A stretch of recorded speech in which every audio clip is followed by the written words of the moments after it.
Hello everyone. In the last lecture, we studied the concept of arrest gesture, which means things done. जिसके बारे में हमने बात की थी कि सबसे इम्पोर्टेंट उसमें वर्ड क्या है, सेम ट्रांजैक्शन। कि जो आपका एक्ट है वो एक सेम ट्रांजैक्शन में हो, अप्रोक्सीमेटी of time, place, continuation of action and common design हो।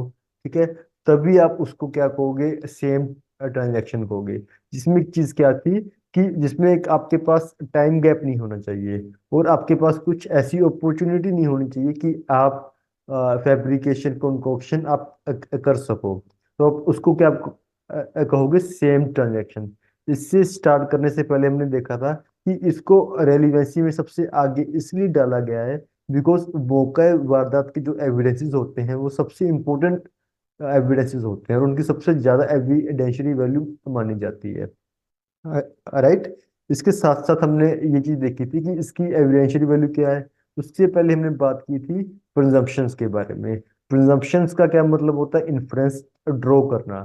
ठीक है, ड्रॉ का क्या मतलब हो गया कि एज अ प्रूडेंट मैन हम हमारे पास जो एस्टेब्लिश्ड फैक्ट हैं उनके ऊपर जो हम प्रिजम्पशंस ड्रॉ करते हैं, that is the whole concept of the presumption. जिसमें हमने देखा था they are the major two heads, presumption of fact and presumption of law.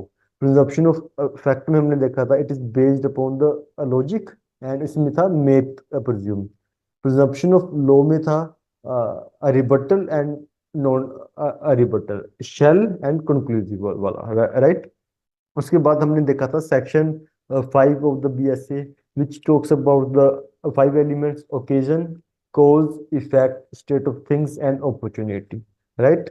इसके बाद हम मूव करते हैं next section which is section 6 of the भारतीय साक्ष्य अधिनियम विच talks about the three things, which talks about the three things.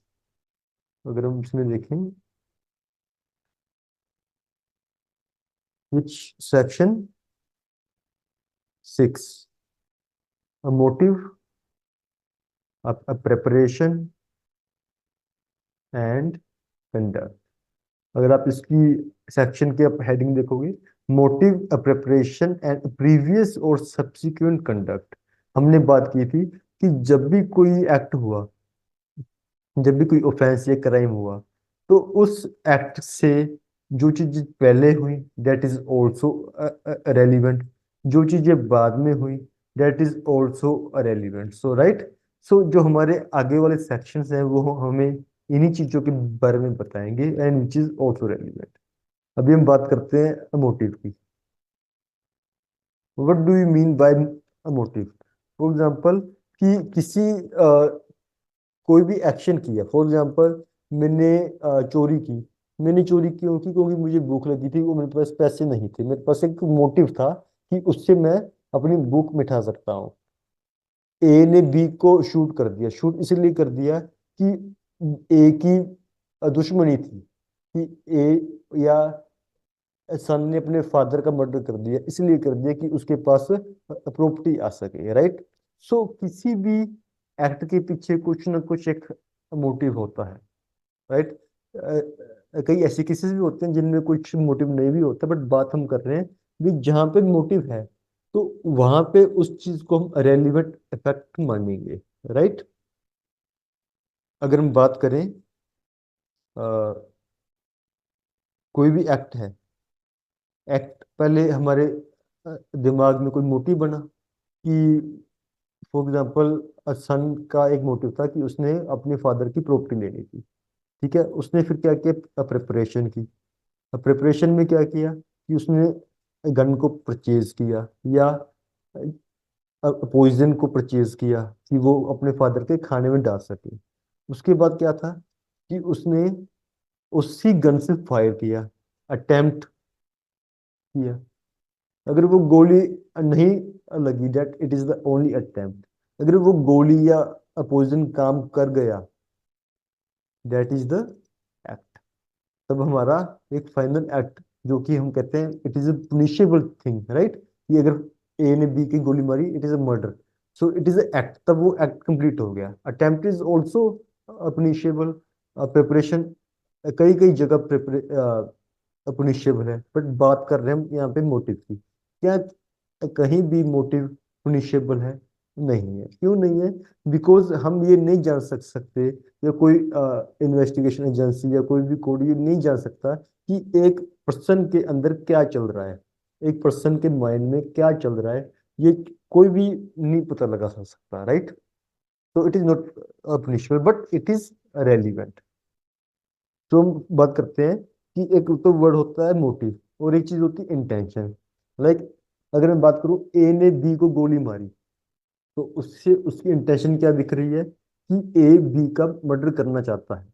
But मैं बात करता हूँ वाई, या क्यों, क्यों मारी, डेट उसका आंसर क्या होता है, उसका क्या मोटिव था?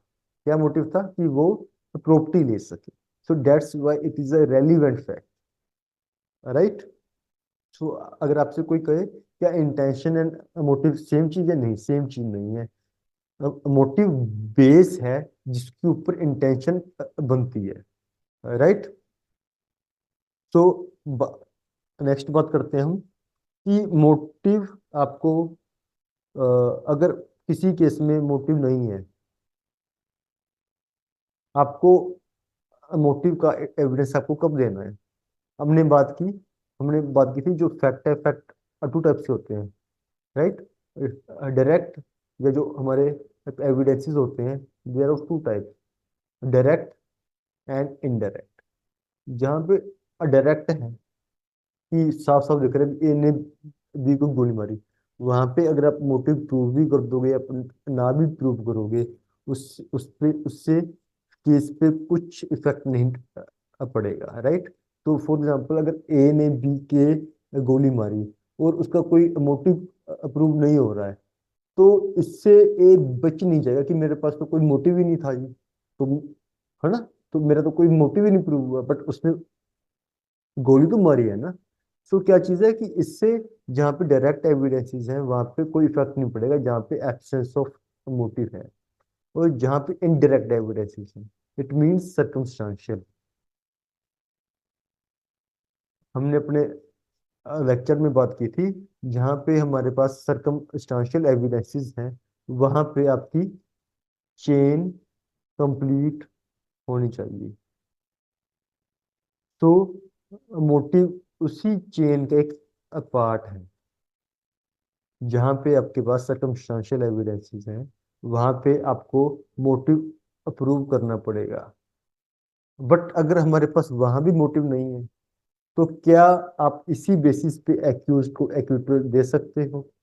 सो इसका एक रिसेंटली जजमेंट आया था, Subhash Agarwal, Subhash Agarwal versus state NCT Delhi. Subhash Subhash Agarwal versus state NCT Delhi, sorry, 2025 supreme court. इसमें क्या था कि फादर ने अपने सन का मर्डर कर दिया था जब वो सो रहा था, राइट? तो इसमें क्या था, कुछ एविडेंसेस, डायरेक्ट एविडेंसेस तो नहीं थे बिकॉज किसी ने नहीं देखा था, तो सर्कमस्टेंशियल एविडेंसेस थे। तो इसमें एब्सेंस ऑफ मोटिव था, कि मोटिव प्रूव नहीं हुआ कि क्या उस पर्सन का क्या मोटिव था। तो बट जहां पे फिर सुप्रीम कोर्ट ने कहा कि जहां पे आपकी सर्कमस्टांशियल चेन कंप्लीट हो रही है, तो वहां पे अगर आपका मोटिव एब्सेंट है तो कोई इफेक्ट नहीं होगा। बट क्या कंडीशन क्या है? कि आपकी चेन कंप्लीट होनी चाहिए सर्कमस्टांशियल एविडेंसेस की। इट मींस कि अगर मोटिव ही प्रूव नहीं हो रहा, उसके बावजूद भी इतने एविडेंसेस हैं कि बियॉन्ड रीजनेबल डाउट ये अप्रूव किया जा सकता है कि मर्डर उसी पर्सन ने किया, राइट? सो इसका मोटिव का ये सारा लो है। आगे हम बात करते हैं कि कोई मोटिव है, मोटिव को आप कैसे प्रूव करोगे? बात आती है भी, हाँ जी, आपने ये बात कर ली भी, मोटिव इंपॉर्टेंट है, आप उसको प्रूव कैसे करोगे? फॉर एग्जाम्पल कि मैंने मैंने किसी सिंगर की कोई जिसमें उसके गाने थे, मैंने उसकी सीडी को चोरी कर लिया, तो इसमें मेरा मोटिव आप कैसे प्रूव करोगे? बाय इंस्टेंसेस, राइट, या बाय माय कंडक्ट, कि मैं उस पर्सन से जेलस फील करता था। मेरा कुछ कंडक्ट या कुछ ऐसे पास्ट एक्ट्स मेरे ऐसे होंगे कि जिससे ये शो होता है कि मैं उससे जेलसी करता था। तो डेट इज माई मोटिव, कि इसी वजह से मैं उसे उस पर्सन को क्षति या लॉस पहुंचाना चाहता था, right. It is the law of the motive. तो इसके आगे हम बात करते हैं प्रिपरेशन। प्रिपरेशन, अगर आप सेक्शन रीड करोगे, section 6, it talks about any fact is relevant which shows or constitutes a motive or a preparation for any fact in issue or relevant fact, right? So हमने motive का कर लिया कि motive हाँ जी relevant है। अब बात है प्रिपरेशन की। एक प्रिपरेशन भी रेलिवेंट है, राइट। प्रिपरेशन का क्या मतलब हो गया? फॉर एग्जांपल, अगर मैं बात एग्जांपल हूँ आपसे कि मैंने गन खरीदी। प्रिपरेशन और अटेम्प्ट में क्या डिफरेंस है कि अटेम्प्ट में आप रिट्रीट नहीं कर सकते, इतना टाइम नहीं होता। फॉर एग्जांपल, जहाँ पे आपने फायर कर दिया, फायर करने के बाद जो गोली चली गई, तो क्या आप गोली को रोक सकते हो? नहीं रोक सकते, राइट। अब प्रिपरेशन में क्या है कि आपने जब गन खरीदी, गन खरीदने के बाद आप एक्ट ना भी करो, आप उसी गन को अपने पास ही रखी रहने दो, राइट। तो इसमें क्या चीज़ है कि इसमें आप विड्रॉ या रिट्रीट कर सकते हो, इसमें आप नहीं कर सकते। तो that's the major difference, right. So preparation की स्टेज भी हमारे लिए इंपॉर्टेंट हो जाती है कि उस पर्सन ने एक्ट करने से पहले उस प्रिपरेशन की थी, गन खरीदी थी या अपोजिंग खरीदा था। सो that's why it is relevant हो जाता है ये चीज। Next is conduct. कंडक्ट, अगर आप इसका नेक्स्ट सबसेक्शन रीड करोगे, the conduct of any party or any agent to any party, ठीक है। पहले हम बात करते हैं भी कंडक्ट के बारे में, भी आपकी कंडक्ट रेलिवेंट कैसे हो जाती है। कंडक्ट इंक्लूड द एक्ट, कुछ आप एक्ट कर रहे हो या कुछ ओमिशन कर रहे हो, तो it includes the both thing. Conduct का क्या मतलब होता है कि आपका external manifestation, external manifestations, right. ये हम कह सकते हैं कि आउटवर्ड जो आपका बिहेवियर निकल के आ रहा है, आपका कंडक्ट वही होता है, राइट। फॉर एग्जाम्पल, इसमें जो उसकी हेडिंग थे ना, प्रीवियस और सब्सिक्वेंट कंडक्ट, कि क्राइम करने के बाद, मर्डर करने के बाद मैं वहां से भाग गया, एक्सटर्नल मैनिफेस्टेशन या आउटवर्ड बिहेवियर जो मेरा बाहर दिख रहा है, मेरा क्या बिहेवियर था, right. So it is a conduct. या उसके फॉर एग्जाम्पल, मैंने गेट खोल दिया ताकि रोबर्स अंदर आ सकें, it is my conduct. So previous act होने से पहले it is, that conduct is also relevant, and the act, the my conduct which is after the commission of the act, that is also relevant, right.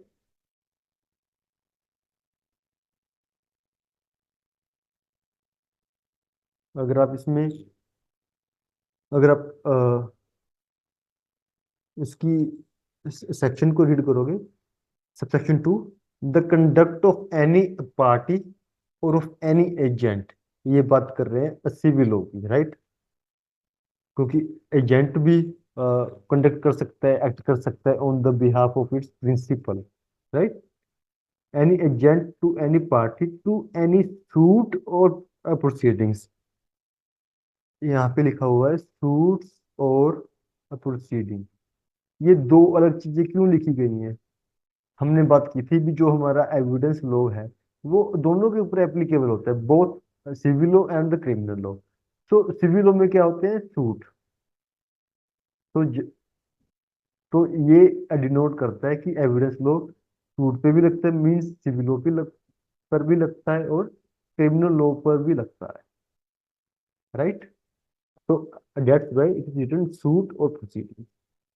In reference to such suit or proceedings, or in reference to any fact in issue or the relevant fact, the conduct of any person, an offense against whom it is the subject of the proceeding is relevant.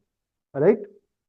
If such conduct influences or is influenced by any fact in issue or the relevant fact, whether it was a previous or the subsequent, वही बात आ गई, अगर बंदा abscond और वहां से भागे, that is also the relevant fact, right?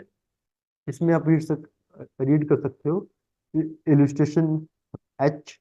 वो कहती है द क्वेश्चन, नहीं ये हम उसके साथ रीड करेंगे एक्सप्लेनेशन टू के साथ, राइट? तो अब इसकी एक्सप्लेनेशन वन रीड करोगे।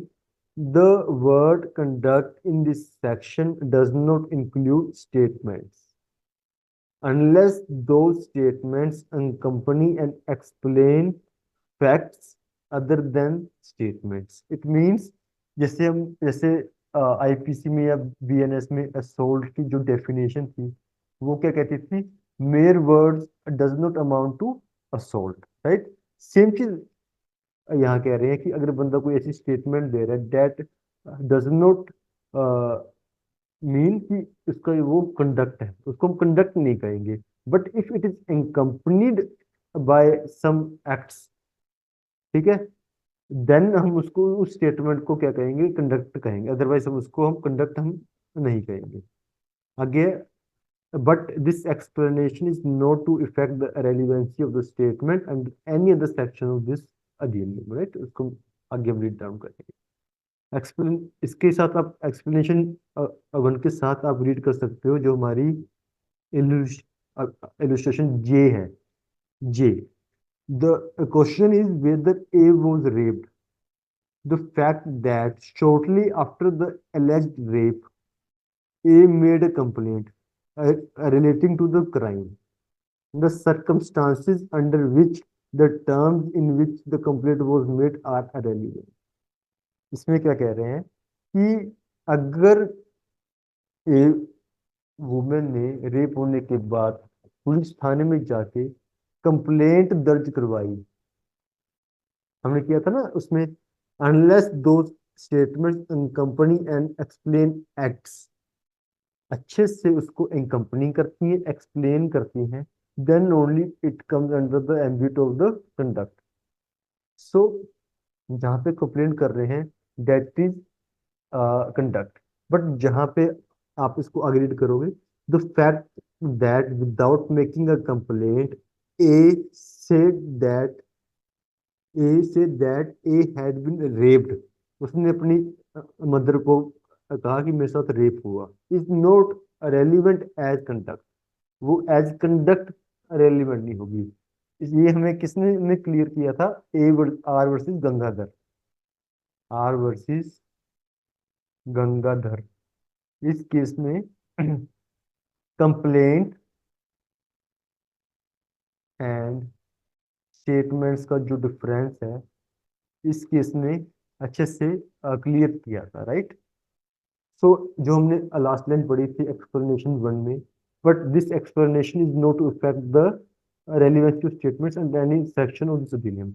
अगर यहाँ पे उसने अपनी मदर को कहा कि मेरे साथ सिर्फ रेप हुआ, उसने सिर्फ एक मेयर स्टेटमेंट दी, इसको आप कंडक्ट में रेलिवेंट नहीं करोगे, बट अगर ये चीज किसी और सेक्शन में किसी और तरीके से रेलिवेंट में आ रही है, रेलिवेंसी में आ रही है, तब आप उसको उसमें रेलिवेंट करोगे, ना कि एज अ कंडक्ट रेलिवेंट करोगे। तो इसमें लिखा है कि अगर वो लड़की ये स्टेटमेंट अपनी मदर को स्टेटमेंट देने के बाद उसकी डेथ हो जाती, तो it is treated as dying declaration and which is relevant under section 26 of the BSA and section 32 of the Indian Evidence Act. इसमें नहीं हम उसको कंडक्ट नहीं कहेंगे, बट हम उसे रेलिवेंट कहेंगे as a dying declaration. Explanation 2. When the conduct of any person is irrelevant, any statement made to him or in his presence, hearing, which affects such conduct is irrelevant. For example, हम कहीं खड़े थे, A B C लोग कहीं खड़े थे, ठीक है. ए ने कहा कि यार यहाँ पे चोरी हो गई, अभी ना पुलिस वाले आएंगे और पकड़ के ले जाएंगे, क्योंकि उनके पास वीडियो वगैरह है भी किसने चोरी की. वहां पे सी खड़ा था जिसने चोरी की थी, उसने ये चीज सुनते ही वो वहां से भाग गया. तो किसी ने कुछ कहा, उसके इफेक्ट में सी ने कुछ अपना कंडक्ट किया, कुछ एक्ट किया, वहां से भागना एक is a conduct that is relevant fact. तो हम इसको फिर से रीड करते हैं. When the conduct of any person is relevant, any statement made to him, चाहे उससे वो स्टेटमेंट कही गई या उसकी प्रेजेंस में वो स्टेटमेंट कही गई, ठीक है, एंड उसको सुनने के बाद which affect such conduct is relevant fact. इसके साथ आप पढ़ सकते हो आप इलस्ट्रेशन FGH, ठीक है. अगर हम इलस्ट्रेशन H पढ़ते हैं, the question is whether A committed a crime. The fact that A absconded after receiving a letter warning A that inquiry was being made for the criminal and the contents of the letters are relevant. तो ठीक है, तो ये I think आपको clear हो गया होगा. अगर हम मोटिव की कोई आप इलस्ट्रेशन पढ़ें, आप इलस्ट्रेशन ए और बी आप उसकी रीड कर सकते हो. Illustration A, A is tried for the murder of B. The facts that A murdered C, that B knew that A had murdered C. कि C को पता था कि B को पता था कि A ने C का मर्डर किया है. And that B had tried to extort money from A by threatening to make his knowledge public are relevant fact. कि वो उसे एक्सटोर्शन कर रहा था, उसे धमका रहा था, ठीक है, that is a relevant fact. अगर बी का मर्डर हो जाता है या कुछ भी, या कोई या ए केस डाल देता है एक्सटोर्शन का, so that is a relevant fact.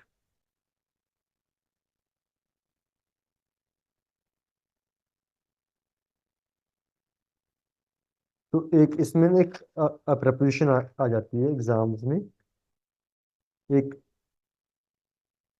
इसमें एक प्रपोजिशन क्या जाती है कि पुलिस ने एक्यूज्ड पर्सन को पकड़ा, राइट. पुलिस ने एक्यूज पर्सन को पकड़ा एंड सच पर्सन उसको 4 दिन बाद पकड़ा, और उस पर्सन ने वही शर्ट डाली हुई थी, मतलब मर्डर वाली शर्ट डाली हुई थी जिसके ऊपर खून के धब्बे थे, खून से लथपथ थी.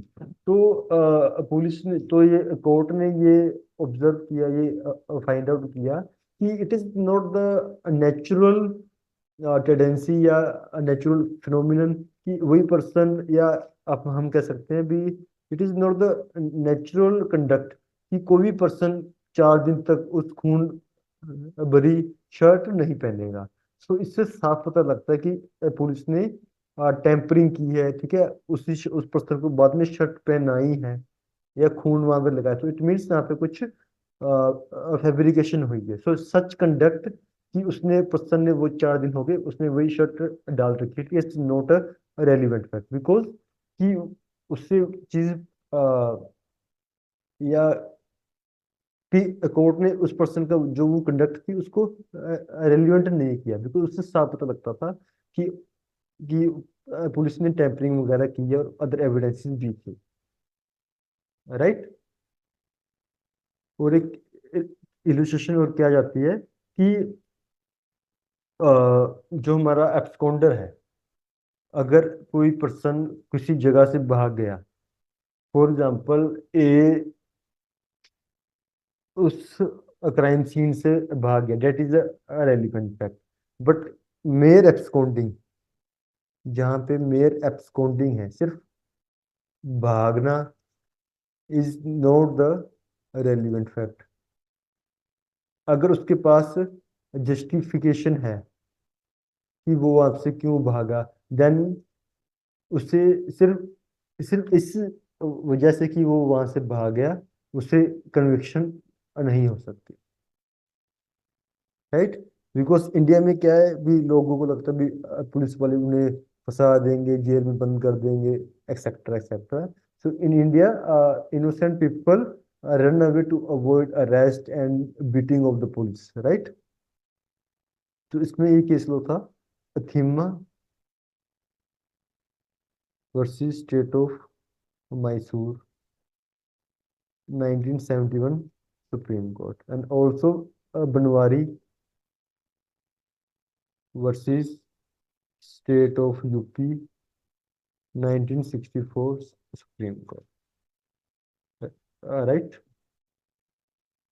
तो ये था हमारा section 6, which talks about the motive, preparation and conduct. Next is section 7, which talks about facts necessary to explain or introduce facts in issue or relevant facts, right। इसमें 5 चीजें हैं। अगर आप सेक्शन 7 को रीड करोगे, आप इसको अंडरलाइन कर सकते हो, ठीक है, या आप हाईलाइट्स कर सकते हो कि कौन कौन सी 5 चीजें हैं, भी आपको इजी हो जाता है फिर। First is facts necessity to explain और इंट्रोड्यूस फैक्ट्स, भी जो चीजें एक्सप्लेन करती हैं, इंट्रोड्यूस करती हैं, that is also relevant fact. इसके साथ आप रीड कर सकते हो illustration D, A sues B for inducing C to break a contract of service made by him with A. C on leaving A's service, जब C नौकरी छोड़ रहा था तो उसने A को कहा कि मुझे कहीं और नौकरी मिल गई है B के पास और मुझे बेटर ऑफर मिल रहा है। So this statement is a relevant fact as explanatory of C's conduct, right. हमने बात की थी facts necessary to explain, introduce introduce a fact in issue या रेलिवेंट फैक्ट, ऐसी कोई चीजें जो किसी फैक्ट इन इशू या रेलिवेंट फैक्ट को इंट्रोड्यूस या एक्सप्लेन करती हैं। इसमें हमने इलस्ट्रेशन में किया कि जो ए का जो सी का कंडक्ट है, that is a relevant fact under section 6, और जो उस रेलिवेंट फैक्ट को इंट्रोड्यूस कर रहा है, that's also relevant under section 7, right. Second is which support और रिबर्ट एंड इन्फ्लुएंस, ठीक है, suggested by the fact in issue और रेलिवेंट फैक्ट। इट मींस सबसे पहले क्या था, इंट्रोड्यूस और एक्सप्लेन, है ना। सेकंड है सपोर्ट और रिबर्ट। सपोर्ट मींस जहां पे आप कोरोबोरेटिव एविडेंस दे रहे हो, ऐसी चीजें जो चीजें सपोर्ट करती हैं, राइट। And next is रिबट। रिबट का मतलब हो गया कि जहां पे आपको कॉन्ट्राडिक्शन है, कोई कॉन्ट्राडिक्शंस हैं, वो भी चीजें रेलिवेंट होंगी। तो आपको कभी भी क्वेश्चन आ जाए कोरोबोरेशन का, तो आपको सेक्शन 7 से ही स्टार्ट करना है। अगर हम कहें भी कौन सा सेक्शन कोरोबोरेटिव एविडेंसेस को रेलिवेंट बनाता है, दैट इज सेक्शन 7, राइट। और कॉन्ट्रोडिक्शन को भी सेक्शन 7। इसमें हम बात करेंगे अपली ऑफ एलाबाई की, राइट, तो वो भी कॉन्ट्रोडिक्शन क्रिएट कर रही है, तो उसका बेस सेक्शन कौन सा है, section 7। Next is which establish the identity of anything or person. It means identity of a thing or person. तो इसमें से एक मेजर कंसेप्ट निकलता है TIP का, टेस्ट आइडेंटिफिकेशन परेड। हम मूवीज में या कई बार हम देखते हैं कि विक्टिम को पुलिस बुलवा के कोर्ट में, है ना, उससे आइडेंटिफाई करवाते हैं भी इन 4-5 लोगों में से आपने किसको देखा था।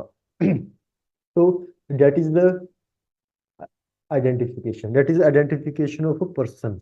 जहाँ हम थिंग की बात कर रहे हैं कि फॉर एग्जांपल वो कहता है कि उसने गन देखी थी, तो हम उससे पूछेंगे भी हाँ जी, चार पांच गन रखे भी, आपने कौन इनमें से कौन सी गन थी या कौन सी कार थी। ठीक है, that is identification of thing, identification of person. अभी हम इसके अंदर कंप्लीटली एक चीज बात करते हैं, टीआईपी की। इट मींस अटैच्ड आइडेंटिफिकेशन अपरेट। ठीक है जी। अगर मैं इसमें हम बात कर रहे हैं कि इसका ऑब्जेक्ट क्या है, टेस्ट आइडेंटिफिकेशन का आपका ऑब्जेक्ट क्या है। It's object is to find out the suspect whether he is perpetrator और नॉट, कि क्या वही पर्सन एक्यूज्ड है जो हमारा सस्पेक्ट है, क्या वो एक्यूज्ड है या नहीं है। And it is the tool या ए टू इन्वेस्टिगेशन, कि हमारी इन्वेस्टिगेशन सही दिशा में चल रही है या नहीं चल रही। ठीक है, तो इसका ये ऑब्जेक्ट हो जाता है। सेकंड इज टीआईपी अब कैसे कंडक्ट करवाओगे जी। हमने जैसे मैंने आपसे बात की, जो हम देखते हैं एक गाइडलाइन थे सुप्रीम कोर्ट के, वो कहते थे कि सबसे पहले कि आपको, अगर फॉर एग्जांपल मेरे यहाँ पे कुछ तिल है या कोई मेरे मार्क है, तो आपको उसके ऊपर टेप लगा के, और जो मेरे चार पांच लोग आप और खड़े करोगे, सबसे पहले क्या चीज होगी कि आपको 4 और 5 पर्सन सिमिलर खड़े करने हैं। अगर same, it means same height, same complexion, same colour, same, similar कपड़े, सेम नहीं similar, right. Second is no tag mark, कि जहाँ पे मेरे कोई निशान है तो आप वहां पे टेप लगा के, और सभी पर्सन के वहां पे टेप लगा दोगे, राइट। कि पर्सन, फॉर एग्जाम्पल इससे क्या हो जाता है कि पुलिस वाले कह देते हैं कि जाके ना जो जिसके यहाँ मार्क है आप उसको, उसकी तरफ आप इशारा कर देना, राइट। तो ये चीज ना हो, टेम्परिंग ना हो, right. Third is time gap या delay in conducting the TIP, ये नहीं होना चाहिए। हम देखते हैं हम देखते हैं कि अगर किसी एक्यूज को पकड़ लिया तो उसके फेस पे कपड़ा, रुमाल है ना, वो डाल देते हैं। उसका क्या पर्पज होता है कि फॉर एग्जांपल अगर उसकी फोटो हुई न्यूज पेपर में या टीवी पे आ गई, तो टीआईपी का पर्पज ही डिफीट हो जाएगा। अगर इसका सबसे क्या क्या होता है कि जो पर्सन आइडेंटिफाई करेगा, उससे उसने पहले उस पर्सन को ना देखा हो। अगर उसने पहले ही उस पर्सन को टीवी में देख लिया, तो टीआईपी करने का कोई मतलब ही नहीं हो जाएगा, क्योंकि वो पर्सन फिर उसी को उसकी ही तरफ इशारा करेगा, राइट। तो क्या है अभी, डिले नहीं होना चाहिए, टाइम गैप नहीं होना चाहिए। ठीक है। और नेक्स्ट इज, अगर हम बात करते हैं क्या कोई और प्रोविजन है, अगर हमारे पास क्वेश्चन आ जाता है टीआईपी का, तो आपने सेक्शन, जो ये वाला सेक्शन 7 ऑफ द बीएससी, इसके बारे में है ना आपको अब बताना है। इसके साथ साथ आपको सेक्शन 54 ऑफ द बीएनएसएस, जिसमें कंप्लीट बताया गया है कि आपको कैसे टीआईपी कंडक्ट करवाना है, ठीक है, कब होगा, राइट, और कौन करवाएगा, इसमें बताया गया है। तो आपको इसको भी इसके साथ लिखना है, अगर आपको मेंस का क्वेश्चन आता है इसमें, या आपको इंटरव्यू में भी कभी आप पूछते हैं, तो आपने सेक्शन 54 ऑफ बीएनएसएस का भी आपको जिक्र करना ही करना है, राइट। आगे हम बात करते हैं इसकी, अभी ना कुछ क्वेश्चंस एग्जाम में आते हैं। क्वेश्चन क्या आते हैं, क्या हम क्या कोई एक्यूज्ड पर्सन, फॉर एग्जांपल मैं कह रहा हूँ कि सर भी मैंने कोई चोरी चोरी नहीं की, भी आप मेरा टीआईपी करवा लो, है ना। तो क्या एक्यूज्ड पर्सन टीआईपी के लिए डिमांड कर सकता है? नो, वो नहीं कर सकता। इसके लिए एक केस हुआ था, Mulla versus state of UP. Mulla versus state of UP 2010 supreme court. इन्होंने कहा था कि जो भी टीआईपी है, टीआईपी पुलिस का प्रेरोगेटिव है कि अगर उसे लगता है कि उसे करवाने की कोई जरूरत नहीं है, कि वो ऐसी इन्वेस्टिगेशन की ठीक चल रही है, तो वो नहीं करवाएंगे। तो इट मीन्स कि एक्यूज पर्सन का कोई लोकल स्टैंडर्ड नहीं है कि वो कहे कि आप मेरी टीआईपी कंडक्ट करवाओ। राइट। सेकंड क्वेश्चन उठता है कि व्हाट इफ अगर कोई विटनेस पहले उसने पुलिस के सामने टीआईपी में कह दिया भी हाँ जी ए पर्सन है एक्यूज पर्सन, राइट। तो अभी वो कोर्ट में जाके मुकर गया, है ना, उसने विड्रॉ कर लिया, या उसने रिफ्यूज कर दिया कि भाई मुझे नहीं याद, मैं नहीं पहचानता, तो आप क्या करोगे, राइट। तो ये चीज देखी जाएगी भी, चाहे कि एक विटनेस मुकर गया या उसने मना कर दिया या वो अभी पहचान नहीं पा रहा है, तो उससे कोई एविडेंस उससे उससे कोई केस के ऊपर कोई इतना ज्यादा इफेक्ट नहीं पड़ेगा अगर प्रोसिक्यूशन के पास अदर एविडेंसेस इनफ हैं to approve the guilt of the accuse person, right. कई बार तो वो जान के मुकर जाते हैं, ठीक है। और कई बार क्या होता है, फॉर एग्जांपल केस बहुत पुराना चल रहा है, टीआईपी उसकी हो रही है 3 साल बाद, 4 साल बाद, तो ये भी हो सकता है कि विटनेस की मेमोरी लॉस हो गई हो, या वो भूल गया हो भी कौन था ये, है ना इसमें। तो ये चीज भी पॉसिबिलिटी है। नेक्स्ट इज कि अगर क्या एक्यूज, फॉर एग्जांपल हमने बात कर ली थी, आप टीआईपी करवा सकते हो एक्यूज पर्सन की, क्या एक्यूज पर्सन मना कर सकता है? क्या एक्यूज पर्सन मना कर सकता है कि भी मैं अपने टीआईपी के लिए मैं नहीं आऊंगा कोर्ट में, कि टीआईपी के लिए मैं कोर्ट में नहीं आऊंगा, मैं अपनी आइडेंटिफिकेशन नहीं करवाऊंगा। अ, हमसे हमने उनसे पूछा भी हाँ जी आप क्यों नहीं करवाओगे, वो कहेगा जी आर्टिकल 20 क्लोज 3 में मेरे पास प्रोटेक्शन है कि मैं कि आप मुझे कंपेल नहीं कर सकते कि मैं अपने ही खिलाफ एविडेंस दूं। तो सुप्रीम कोर्ट ने in the case of the Kathi Kallu versus state of Bombay 1962, state of Bombay 1962 supreme court, इसमें कहा था कि जब हम कंपेल कर रहे हैं एक्यूज्ड पर्सन को कि आप अपना आइडेंटिफिकेशन अपडेट करवाएं, तो इससे आप कोई इनक्रिमिनेटिंग एविडेंस अपने खिलाफ पे आप नहीं दे रहे हो। So it does not come under the ambit of the article 20 close 3। सो ये सेल्फ इंक्रिमिनेशन में ये नहीं आता। सो आपको कंपेल किया जा सकता है, अगर आप उसके बावजूद भी अगर आप मना कर रहे हो, तो कोर्ट प्रिजम्पशन ड्रॉ कर सकती है कि हाँ जी भी ये आपको आइडेंटिफाई कर रहे हैं, राइट। तो जो वो प्रिजम्पशन लेगा, वो लेंगे section 120 of the BNSS, section 120 of BSS, sorry, जो पहले था सेक्शन 114A। ओके। सो अगर हम इसमें बात करें कि एविडेंशियरी वैल्यू क्या होगी, एविडेंशियरी वैल्यू टीआईपी की क्या होगी। सो इसमें इसकी टीआईपी की वैल्यू की, अगर वो विटनेस अच्छे से उसको आइडेंटिफाई कर रहा है और उसको आप इम्पीच क्रॉस एग्जामिन में आप उसको इम्पीच आप उसको नहीं कर पा रहे, तो सोनली ऑन इट्स बेसिस भी आप उस पर्सन एक्यूज पर्सन को कन्विक्ट आप कर सकते हो, बिकॉज वो आई विटनेस ही हो गया, राइट। सो इसको बहुत ही रूल ऑफ प्रूडेंस लगा के अच्छे से इसको देखा जाता है।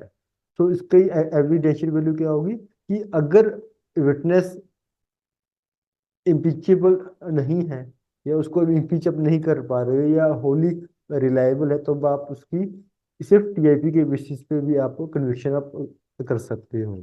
ओके। तो इट इज इसके इसके लिए काफी केस लॉस थे।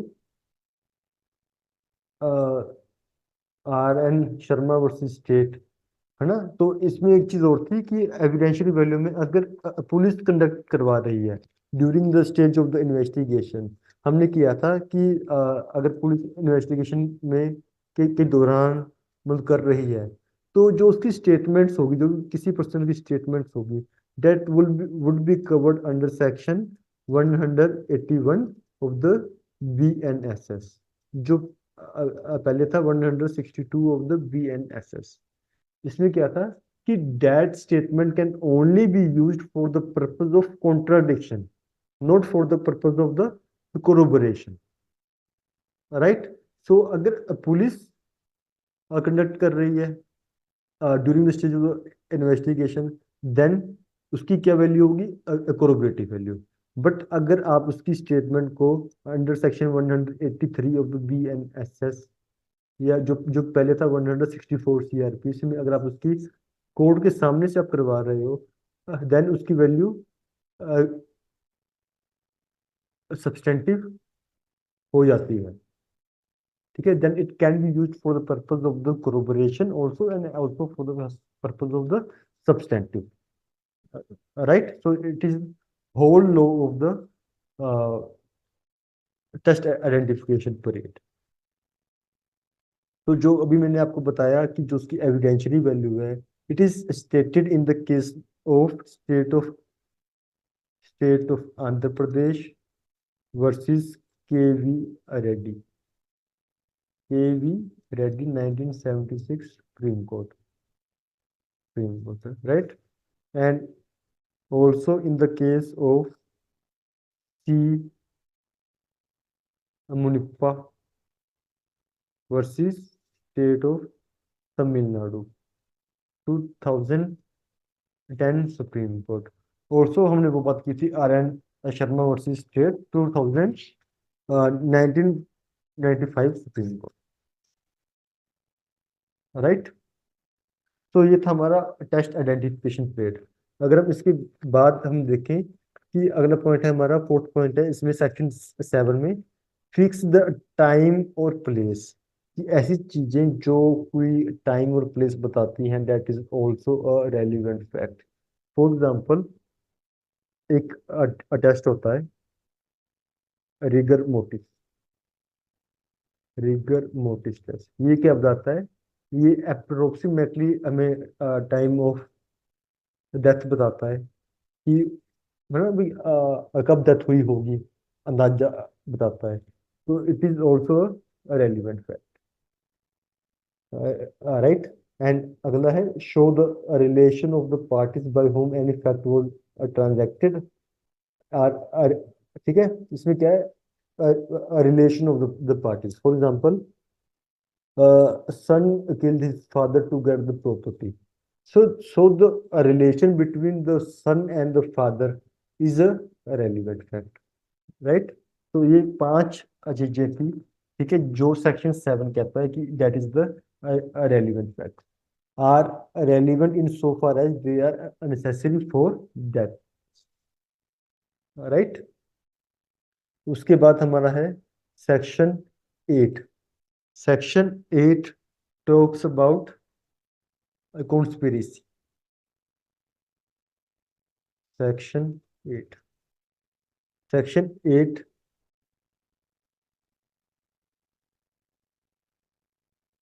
things said or done by the conspirator in reference to the common desire।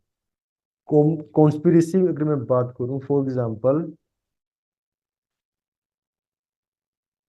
ABCD, चारों ने मिलकर सोच लिया कि हम कोई बॉम्ब ब्लास्ट करेंगे किसी, फॉर एग्जांपल हम ताज होटल पे, है ना, हम बॉम्ब ब्लास्ट करेंगे।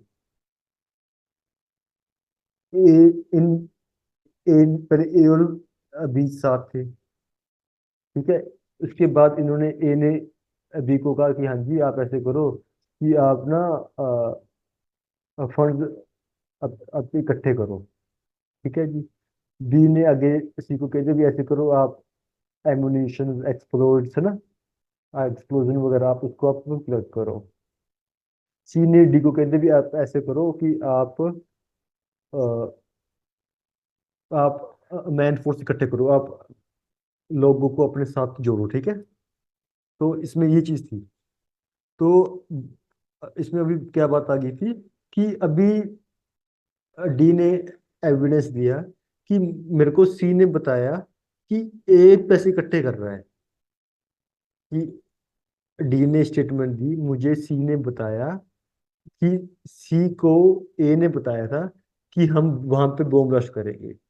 सो है, हो तो ये बात हियर से गई। जो स्टेटमेंट अभी डी दे रहा है ए के खिलाफ, ए ने डी ने उस डी ने अपने खुद से नहीं सुनी भी ए ने क्या कहा, वो सी से सुन रहा है कि ए ने उसे ऐसा कहा था, ठीक है। सो दो it is a hearsay evidence, but वो इसमें रेलिवेंट हो जाएगी अंडर द सेक्शन 8, ठीक है। हम इसको भी रीड करते हैं। when there is a reasonable ground to believe that two or more person have conspired uh, conspired together to commit an offense। Obviously बात है, कोई भी कॉन्स्पिरेसी होगी तो किसी दो पर्सन में होगी या दो से ज्यादा में होगी। एक से एक पर्सन तो किसी कॉन्स्पिरेसी नहीं कर सकता, वो किसी के साथ ही कॉन्स्पिरेसी होगी ना। टू कमिट एन ऑफेंस और an actionable wrong, actionable wrong means किसी कोई टोक्स वगैरह कर सकता है, तो आप इसको हाईलाइट कर सकते हो, ऑफेंस और एक्शनेबल रॉन्ग। ये हमें प्री में पूछ लेते हैं। Anything said, done, or written by any of such persons in reference to their common intention। इन कीवर्ड क्या है, in reference to their common intention. इनकी कॉमन इंटेंशन क्या थी कि हमने ताज होटल पे बॉम्ब ब्लास्ट करना है, right.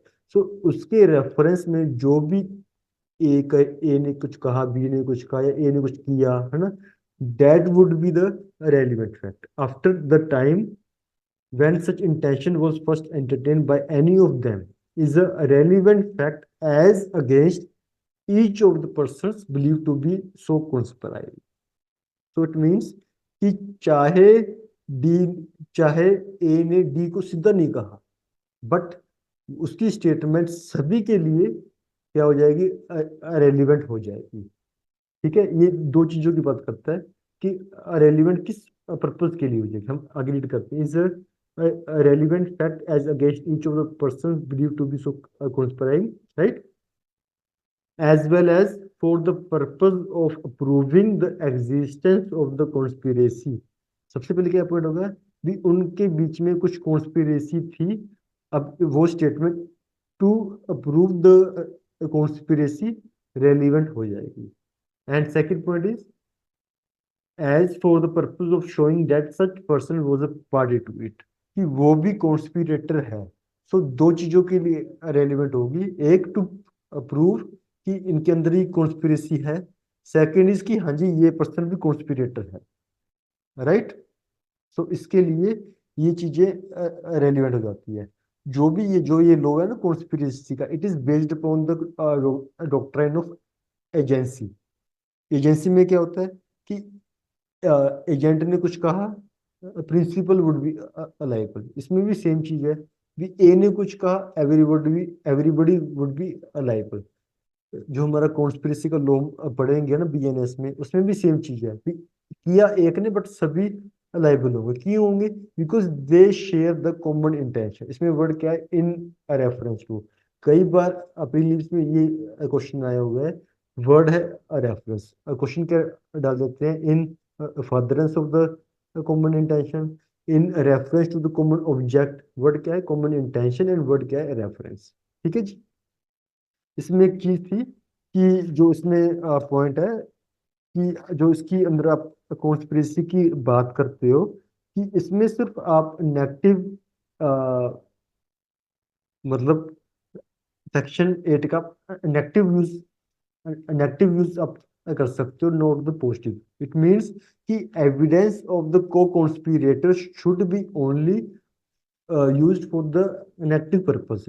It means to approve existence of conspiracy, ठीक है। It can't be proved to in favor of the person to prove that he was not the party to the conspiracy। He was not the party to the conspiracy. आप इसके लिए आप prove कर सकते हो कि हाँ जी वो पर्सन भी कॉन्स्पिरेटर है, बट इसके लिए आप यूज नहीं कर सकते कि हाँ जी वो पर्सन कॉन्स्पिरेसी में वो पर्सन नहीं है। ठीक है जी, ये चीज भी आपको पूछ लेते हैं एग्जाम में। तो it is the complete law, जो भी तक अभी हमने बात की, कि जिसमें जो ये था ना, जो भी मैंने आपको बताया कि it it can only be used for the unactive purpose. It is stated in the case of Bhagwan Bhagwan Swarup versus state of Maharashtra. Bhagwan Swarup versus state of Maharashtra, 1964 supreme court. Okay. So अभी आज हमने बात की सेक्शन 7, सेक्शन 6, 6, 7 और 8। 6 में बात की गई थी मोटिव, प्रिपरेशन और कंडक्ट के बारे में।